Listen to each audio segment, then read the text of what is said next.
All right, we decided to go ahead and glue this section right here. We're gonna have to probably call it a day because we're gonna have to go to Lowe's and get some more supplies. But I wanted to go ahead and glue this because, as you can see, I had to dig out a little bit in here, and this could collapse, which now that it's glued is okay. I don't care, but if it wouldn't have been glued, then I'd have had to dig it out again. So we decided to go ahead and glue that. The second thing I want to show you in this clip is the reason this pipe had failed. There was two reasons. The first was it was collapsed.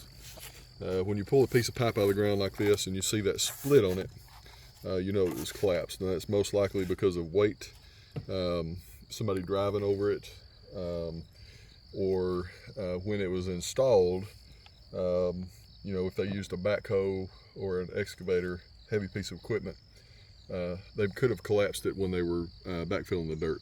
So you have to be very careful when you're backfilling dirt not to collapse the pipe. The second reason is what just fell out of it here, these roots. You can see this root system here in dirt. Pretty large roots for that 4-inch pipe, but that was inside the pipe and the water would not drain out of that.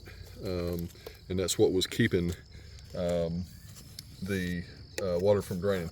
Now, because the pipe was collapsed, it allowed the roots to go in here. Roots are going to go to moisture, and as you can see, the roots, once the pipe was collapsed, the water was coming in here exposed to the soil, and the roots would find their way in here and eventually clog completely up.